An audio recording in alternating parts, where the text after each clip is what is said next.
আজকে আমাদের সঙ্গে রয়েছে রেড ড্রাগন গোয়ার্ন K662।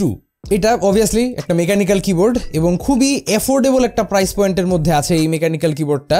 কিন্তু এইটার সবচেয়ে বেশি ইন্টারেস্টিং বিষয়টা হচ্ছে যে এটা একটা ডুয়েল মোড কিবোর্ড। আপনারা ওয়ায়ার্ড কিবোর্ডসের ব্যাপারে জানেন, ট্রাই মোড কিবোর্ডসের ব্যাপারেও জানেন, বাট ডুয়েল মোড জিনিসটা আসলে কিবোর্ড মার্কেটে একটু আনকমন একটা ব্যাপার।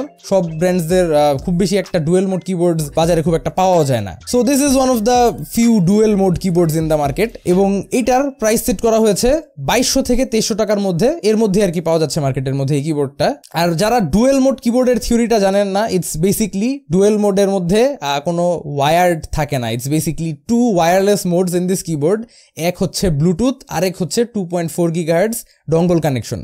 তার মানে এই কিবোর্ডটার মধ্যে কোনো ওয়্যার নাই। তো বুঝতেই পারতেছেন একটু ডেফিনেটলি ডিফারেন্ট রকমের কিবোর্ড। তো এটা নিয়ে আমরা কথা বলবো আজকের ভিডিওতে। কিন্তু তার আগে ছোট্ট করে থ্যাঙ্কস জানাতে চাই আমাদের আজকের ভিডিওর স্পন্সর রেড ড্রাগন বাংলাদেশকে আমাদের কাছে এই কিবোর্ডটা সেন্ড করার জন্য। রেড ড্রাগনের বাংলাদেশ অফিসিয়াল ডিস্ট্রিবিউটর হচ্ছে 7Tech এবং তাদের কাছে আপনারা রেড ড্রাগনের সমস্ত প্রোডাক্টস পেয়ে যাবেন অফিসিয়ালি। বিস্তারিত ইনফরমেশন থাকবে ডিসক্রিপশন বক্সে। সম্পূর্ণ ভিডিওটা জুড়ে আপনাদের সঙ্গে থাকছি আমি Kaif. Welcome to Tech savage.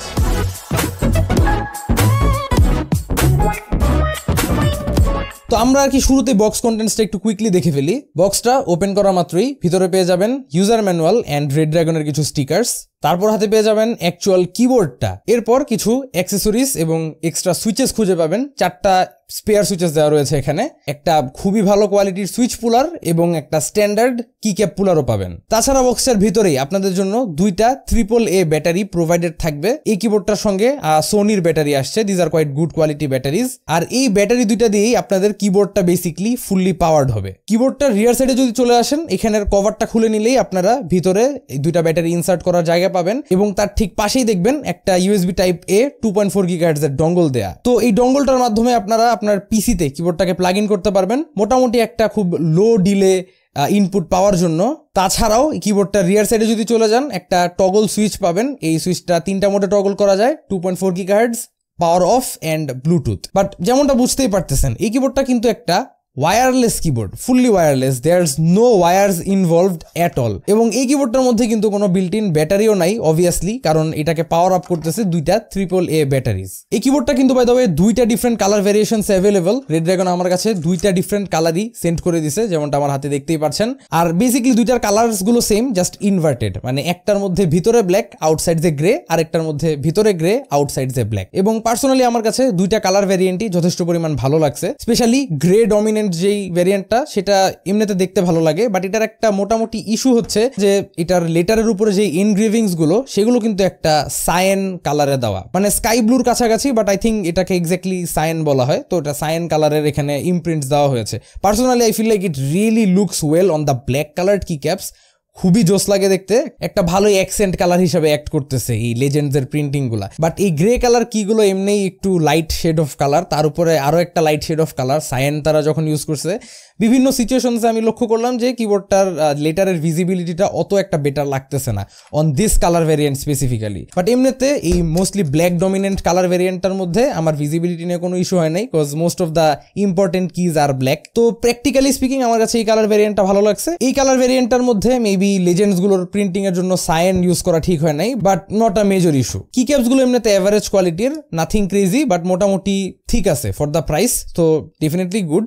কি ক্যাপসের নিচেই খুঁজে পাবেন রেড ড্রাগনের নিজস্ব ডাস্ট প্রুফ রেড সুইচেস এবং বাংলাদেশের ডাস্টি এনভায়রনমেন্টের জন্য এই সুইচেস গুলো খুবই সুটেবল। এগুলো obviously linear switches, best for gaming, সবাই জানেন মোটামুটি। আর এগুলো হচ্ছে 3-pin সুইচেস। কিন্তু শকিং বিষয়টা হচ্ছে যে এই পিসিবিটা হট সোয়াপ পিসিবি, মানে এখানে একটা 2200-2300 টাকার ওয়্যারলেস কিবোর্ডে রেড ড্রাগন হট সোয়াপ একটা পিসিবি দিচ্ছে। It's quite insane to think. And তার চেয়েও বড় ইনসেন বিষয়টা হচ্ছে যে এখানের পিসিবিটা একটা 5-pin হট সোয়াপ পিসিবি। যদিও সুইচগুলো 3-pin, but 5-pin hot swap PCB এই বাজেট রেঞ্জে ইজ জাস্ট কোয়াইট ইনসেন। আমি আগে কখনো শুনিও নাই, দেখিও নাই। তো major plus points for this. যদিও তারা কস্ট কাটিংটা ঠিক কোন জায়গায় করছে দ্যাটস কোয়াইট অবভিয়াস। মানে এই কিবোর্ডটার মধ্যে কোনো ধরনের এলইডি বা ব্যাকলিট কিচ্ছু নাই। তো এখানে একটা হিউজ কস্ট কাটিং করছে তারা অবভিয়াসলি। অর্থাৎ আমরা বলতে পারি যে এটা টোটালি একটা RGB বা এলইডি লেস কিবোর্ড। জাস্ট এটার লেফট সাইডে 2টা ছোট ছোট এলইডি ইন্ডিকেটর আপনারা দেখতে পারবেন। এর মধ্যে একটা হচ্ছে ক্যাপস লকের এলইডি, আরেকটা হচ্ছে এম লেখা একটা এলইডি। ক্যাপস লকেরটা তো খুব সেলফ এক্সপ্লেনেটরি, আর এম হচ্ছে বেসিক্যালি এটা দিয়ে কিবোর্ডটার ব্যাটারির পার্সেন্টেজটা বোঝায়। গ্রিন হয়ে থাকলে ব্যাটারি ইজ ডুইং গুড, আর ব্যাটারি শেষের পর্যায়ে এসে পড়লে বা অলমোস্ট শেষ হয়ে গেলে এটা রেড কালারে ব্লিঙ্ক হওয়া শুরু করবে। আর এমনিতে যদি আমরা ব্যাটারি ব্যাকআপের আলোচনায় আসি, এই কিবোর্ডটার মধ্যে যেই দুইটা AAA অ্যালকালাইন ব্যাটারিজ আপনারা ইউজ করবেন, সেই ব্যাটারিগুলো থেকে ডিপেন্ডিং অন ইউর ইউসেজ আপনারা 15 থেকে 20 দিনের মতো ব্যাটারি ব্যাকআপ পাওয়ার কথা। আমি এখনো 20 দিন চালাই নাই, so I don't know exactly কতদিন পাওয়া যেতে পারে, বাট পেলে এরকমই পাবেন আর কি। সোজা কথা, মাসে একবার মিনিমাম আপনার এটার ব্যাটারিগুলো রিপ্লেস করতে হবেই যদি আপনি ডেইলি ইউজ করেন কিবোর্ডটাকে। আর ব্যাটারির প্রাইসিং এর কথায় আসলে, এটার মধ্যে তারা যেই সোনির ব্যাটারিগুলো বক্সেই দিচ্ছিল সেগুলো দারাজে দেখলাম 130 টাকার মতো। তো এই হচ্ছে হলো ব্যাটারির কস্ট।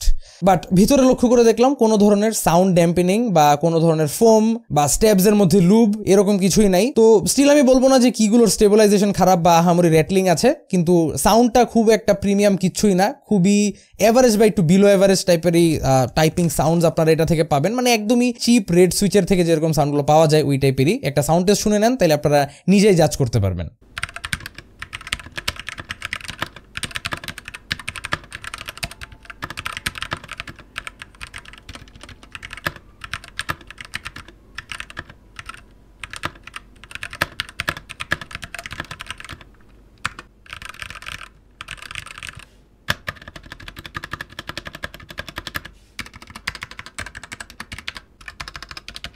সো যেমনটা শুনলেনি, কোয়াইট এভারেজ টাইপের। এমনিতে আসলে লিনিয়ার সুইচ দিয়ে টাইপিং এক্সপিরিয়েন্সটা কখনোই খুব একটা হামরি ভালো হয় না, unless the switches are well lubed and আরও কিছু ব্যাপার স্যাপার আর কি। তো এইটার ক্ষেত্রে যেহেতু এরকম কিছু নাই, আমি টাইপিং করে অনেস্টলি খুব একটা মজা পাই নাই, মোটামুটি বিরক্তিকর এই কিবোর্ডটা দিয়ে টাইপিং করা। বাট গেমিংয়ের জন্য রেড সুইচেস আর একদম আইডিয়াল একটা জিনিস, এটা দিয়ে গেমিং করে চরম মজা লাগে। আর এরকম বাজেটে ওয়্যারলেস গেমিংয়ের জন্য আই ফিল লাইক তেমন কোনো আহামরি অল্টারনেটিভও নাই, তো this is a quite solid option. ও আর সলিডের কথায় মনে পড়লো, এই কিবোর্ডটার বিল্ড কোয়ালিটি নিয়ে কিছু কথা বলা খুবই দরকার, কারণ 2200 কিংবা 2300 টাকার মতো একটা প্রাইস পয়েন্টে রেড ড্রাগন যেরকম বিল্ড কোয়ালিটির একটা কিবোর্ড প্রডিউস করছে, ইটস কোয়াইট ক্রেজি। মানে এই প্রাইস পয়েন্টে this is hands down the best type of build quality I've ever felt. Even red ড্রাগনদের নিজস্ব আরো 5000-10,000 টাকার কিবোর্ড আমি রিভিউ করছি, ওগুলার চেয়েও এটার বিল্ড কোয়ালিটি আমার কাছে বেটার লাগতেছে কেন জানি। তো and it's also very heavy by the way. এটাকে যদি আমরা একটু মেজার করি, দেখা যাবে এটার ওয়েট আসছে অলমোস্ট 600 গ্রামস। তো বেসিক্যালি একটা 65%-এর মতো কিবোর্ডের থেকে আপনারা 600 গ্রাম ওয়েট মানে বুঝতে পারতেছেন মোটামুটি একটা ডিসেন্ট ওয়েট আছে এই কিবোর্ডটায়। এই লেআউটটার মধ্যে একটা ডেডিকেটেড ডিলিট কি থাকছে, ডেডিকেটেড অ্যারো কিও পাবেন। তাদের ব্র্যান্ডিংটা তারা কিবোর্ডটায় একদমই মিনিমালিস্টিক রাখার চেষ্টা করছে, সাইড দিয়ে জাস্ট একটা রেড ড্রাগনের প্রিন্ট করা, and that's all for the branding. And to wrap things up, কিবোর্ডটার রিয়ার সাইডে আপনারা দুইটা ফিটস পাবেন, ফিটগুলো টোটালি রাবারাইজড, তো গ্রিপ ভালোই পাওয়া যায়। আর তাছাড়াও কিছু রাবার প্যাডস থাকছে, সো ডেস্কের মধ্যে গ্রিপিং নিয়ে কোনো ধরনের কমপ্লেন আমার নাই। বাট এই হচ্ছে রেড ড্রাগনের K662 ডুয়েল মোড কিবোর্ডসগুলো নিয়ে সমস্ত আলোচনা। ডেফিনেটলি একটু ডিফারেন্ট টাইপের ইউজারদের জন্য এই কিবোর্ডগুলো। ভিডিওটা আমি শেষ করতে চাই ছোটখাটো একটা আলোচনার সঙ্গে। মানে এই কিবোর্ডটা যেহেতু একটু আনকনভেনশনাল, মানে ওয়্যার একদমই নাই, তো এই কিবোর্ডগুলো কাদের জন্য আসলে আইডিয়াল হতে পারে? তো আমার কাছে যতটুকু লাগতেছে, this type of a keyboard, dual mode keyboard would be very practical for a laptop user. যারা স্পেসিফিক্যালি ল্যাপটপ গেমার্সরা রয়েছেন তাদের জন্য আই ফিল লাইক এটা খুবই ভালো একটা অপশন হতে পারে। আপনারা কোনো ওয়্যারের হ্যাসেল ছাড়াই ল্যাপটপের সাথে এটাকে খুব ইজিলি কানেক্ট করে ফেলতে পারেন ডঙ্গল দিয়ে কিংবা ইভেন ব্লুটুথ দিয়ে, যদি ব্লুটুথ একটু বেশি ডিলে থাকার কথা, বাট ডঙ্গল দিয়ে কিন্তু মোটামুটি একটা ডিলে ফ্রি এক্সপিরিয়েন্স আপনারা পেতে পারেন ল্যাপটপ গেমিংয়ের ক্ষেত্রে। এছাড়া ডেস্কটপ ইউজারদের জন্য আমি বলবো রিচার্জেবল ব্যাটারি সহ একটা trimode keyboard would be more suitable. But অনেকের জন্য আসলে ট্রাইমোড কিবোর্ডসগুলো অ্যাফোর্ড করা একটু টাফ হয়ে যায়, because trimode keyboards are a bit pricey. তো ওই হিসাবে যারা একদমই লো বাজেটের মধ্যে একটা ওয়্যারলেস কিবোর্ড খুঁজছেন with a quite good build quality, I feel like this is a quite solid option. And মোটামুটি আসলে ভালোই ইমপ্রেস করছে আমাকে এই কিবোর্ডটা। আই ডিডেন্ট এক্সপেক্ট যে কিবোর্ডটা আমার একদমই ভালো লাগবে, but kind of impressed me with a lot of the features. তো কিবোর্ডটাকে পারচেস করার জন্য ডিসক্রিপশনের ফার্স্ট লিঙ্কে চলে যেতে পারেন। ভিডিওটা ভালো লেগে থাকলে এখানে ক্লিক করে সাবস্ক্রাইব করতে ভুলবেন না। আশা করি আবারও দেখা হবে আগামী কোনো ভিডিওতে। Till then, have a nice day, piece.